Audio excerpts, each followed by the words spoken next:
Welcome, Reanimated fans. This is, as I mentioned, Reanimated, our podcast about all things zombie.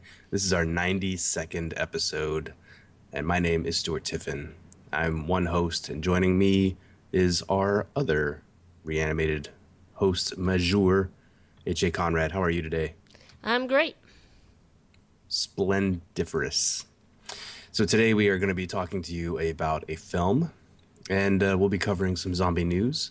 But before we get to either of those, we're going to go ahead and thank our sponsor, Squarespace, the all-in-one platform that makes it easy to create your own website. We use Squarespace for our own website, and we recommend it heartily to our listeners. Build it beautiful. Just do it.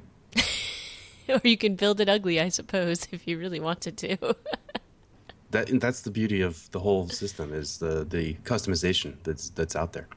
So you can build the ugliest damn website that your heart desires. Exactly. So, any hoozles. Let's talk about the news, HA. What do you think? So we have a couple of things. One little item that popped up, although it is from the Daily Mail, so you have to take it a bit with the sort of a grain of salt and maybe a little bit more than that. But in the UK, zombie killer knives are going to be banned. They are this type of serrated weapon that you actually can see in quite a few films, and generally in zombie films. And unfortunately, in the UK, they have been put to scary use by gangs. So basically, the police in the UK have said that these really need to be banned because any attacks with these tend to be fatal. And if you see a photo of the weapon, you can see why. It's not something that I would want to see in person. No, it's like a machete meets a hacksaw or something. The idea of seeing this on the street is terrifying. And then there's actually within this particular article, there's a photo of one of the police officers holding one of the blades, so you can see how large it is. Maybe they've just found the smallest cop they had on the force. That could be true. Maybe this is just to make it look bigger. They found their weeniest cop. But in any case, I think probably a good idea to ban these, and that is about it on that point. I have not ever seen one of these in real life. You, Stuart? Oh no, but this is along the lines of the kind of stuff that I wouldn't mind owning, like the kind of things that Zombie Tools makes. It's just obviously, yeah, not. It's I guess this is where the intersection of like gag zombie, weapon toys, and meet real world, violent intent, and the reunion is not a happy one. Let's call it. Right. And in other sort of scary real world news, and I am quite surprised that this story is not taking place in Florida, as that tends to be the source of these kinds of stories. But in Idaho, Coeur d'Alene, there were opening arguments in a trial this past week, which was a case of a 16-year-old teenager who is accused of murdering his brother and his father. And apparently, during the jury selection, the potential jurors were asked if they believed in zombies. And part of the reason why they were asked this is because allegedly the father who had died or was murdered was actually preparing for the zombie apocalypse and was raising his children in this environment. So under what circumstances he was allegedly murdered is still, I think, going to unfold. But, he apparently used a machete and guns to kill his family members. So I am curious to see if this defense is going to work, but basically that's that. I don't know what you think about it. It's a little scary. I think it's the logical progression of the wide, sorry, again, my brain isn't quite working yet. The more coffee. The mass appeal of the zombie genre, as you and I have talked about many times over the course of our podcast.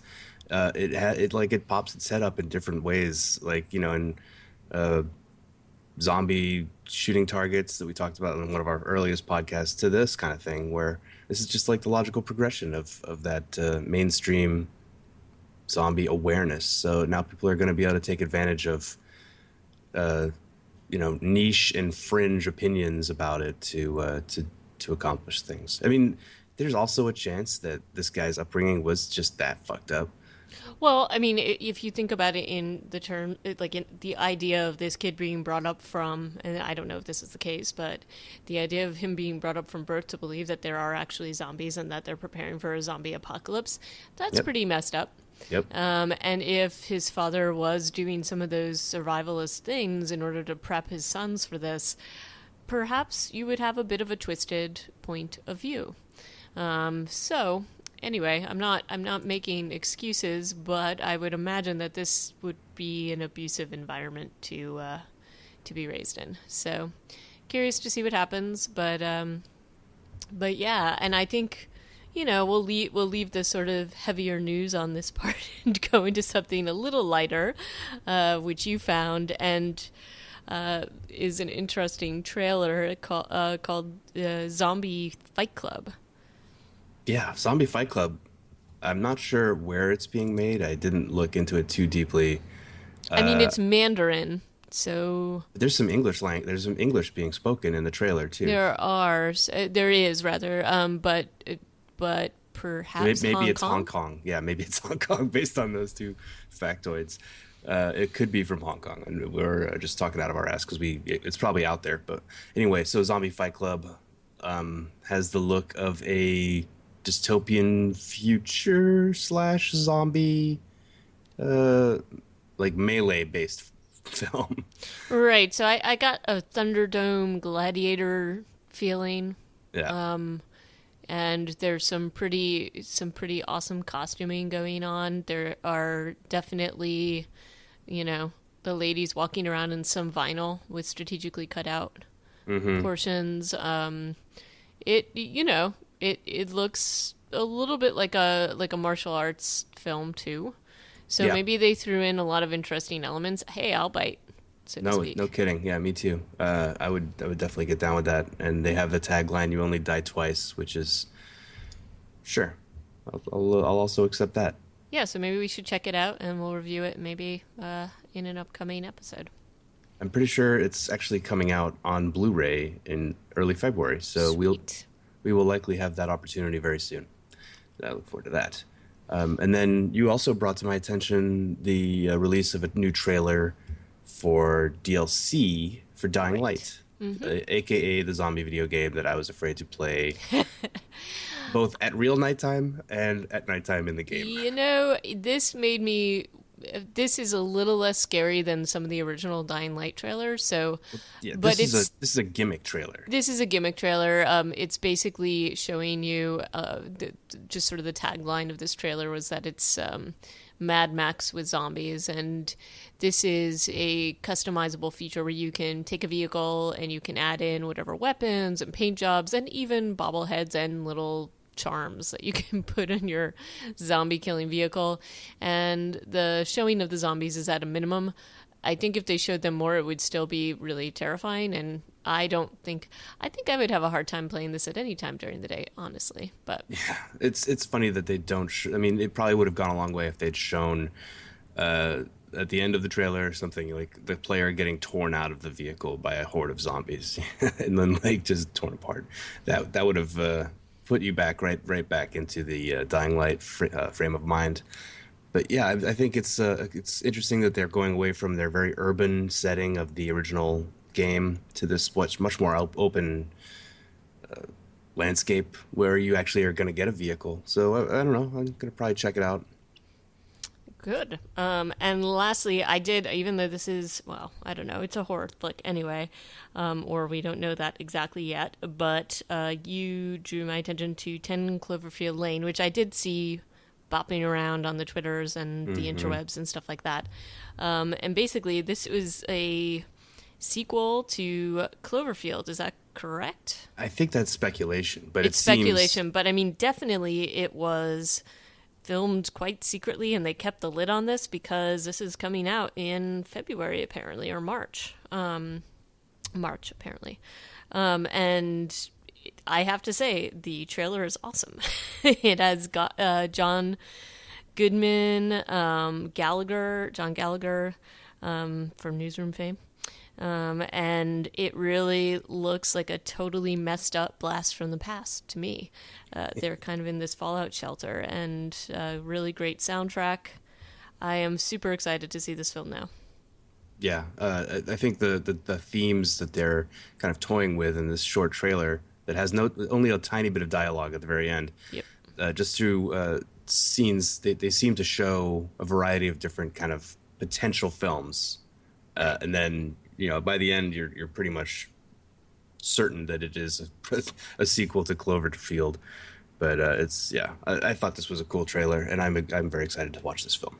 Yeah, me too. So it's if it is for real Cloverfield, it's definitely not going to be a zombie film. It'll be another giant monster film or something. Maybe, who knows? As a sequel, I guess they can totally depart and make it into something else. But we'll see. Yep, but I'm excited, regardless. Yeah. So speaking of being excited for things, how excited were you for Scout's Guide to the Zombie Apocalypse? I saw when I was at the theater, I saw a trailer for this, and then and I forget for which film the trailer popped up for, but and there was also one of those big cutouts at the movie theater, and I was like, oh, okay, Scout's Guide to the Apocalypse. I was like, I'll have to bring this up with Stuart, and we'll see what happens, and it. So I didn't know that much about it, honestly, and I don't know that it was in the theater for that long. But then again, I don't know that I am completely the target audience for this particular film.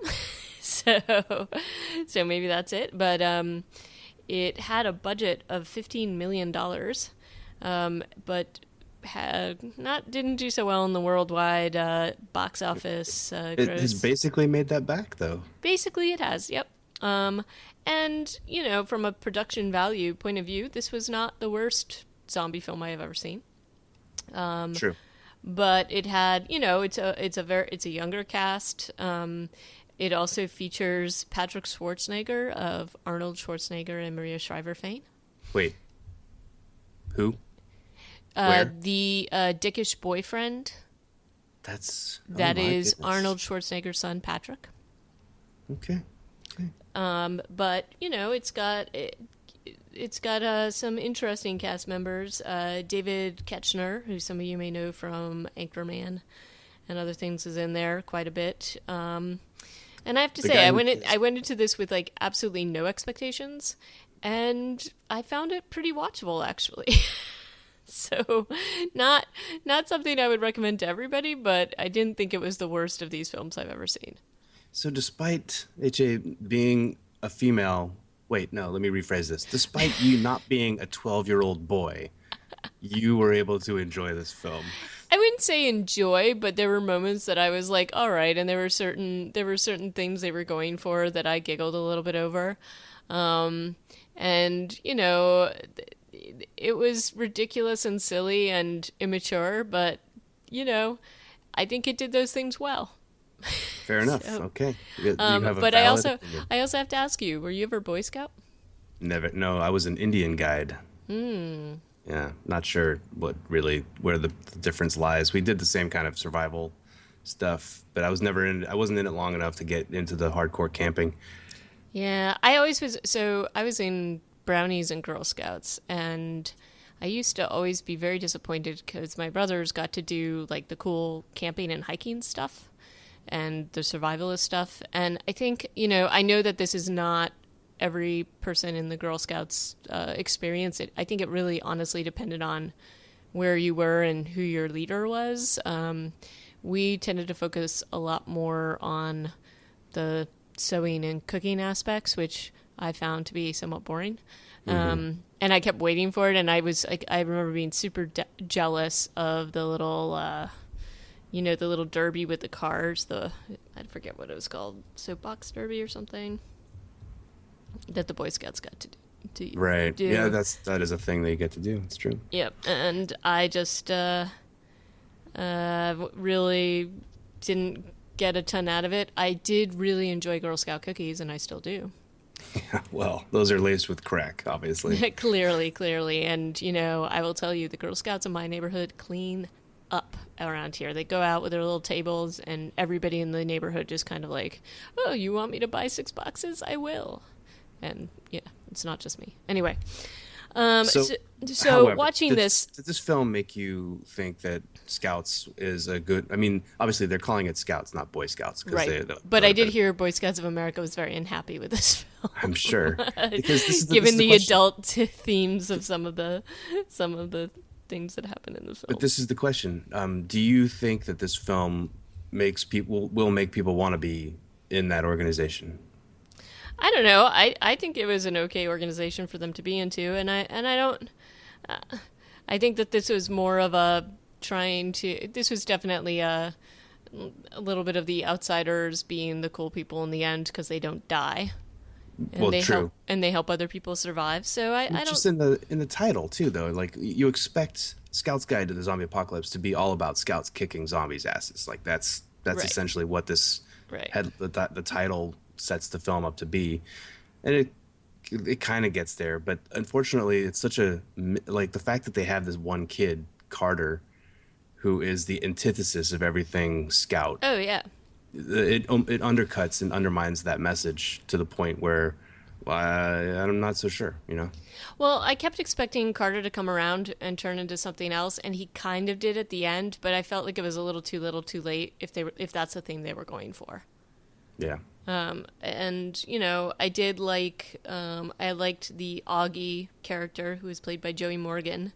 Yeah, sweet. I mean, obviously, like the sweet kid kind of character. So, But he wasn't enough. just the sweet kid character because he was also really good at surviving, and Yeah, I really liked that because he was definitely somebody that they set up to be super dork and he's awesome. And it's very but it's got your zombie strippers. It's got a lot of yes. gory scenes. It's got the old neighbor and the zombie cats. Played by Cloris Leachman. Yep. And then the main scoutmaster is played by David David. Ketchner.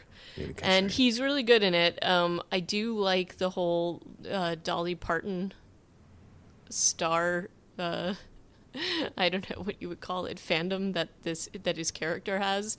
Yeah. And part of why I thought it was hilarious is because Bill, my husband, used to have that Dolly Parton pinball machine in his basement growing up.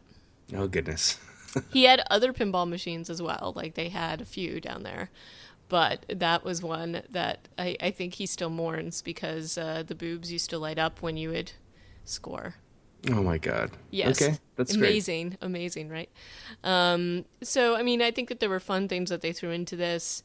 But, Like rappelling down the side of a house with an old man's penis. yes, that was horrible. I have to say, cringeworthy was the oral sex zombie scene, which was really hard for, I think, anybody to watch, but ugh. That was rough. Yeah, there were so many parts of this that were. Yeah, it was. I felt like it. So you enjoyed it. You thought it was like easy I to didn't. watch. I wouldn't say I enjoyed it. I would say I Okay. was going into this with no expectations. Yeah. I found it mildly entertaining, and This. and Okay. watching it and being like, okay, if like I were a teenager, like a teenage boy, or even probably more like a preteen boy, like I could see that this might be entertaining to them.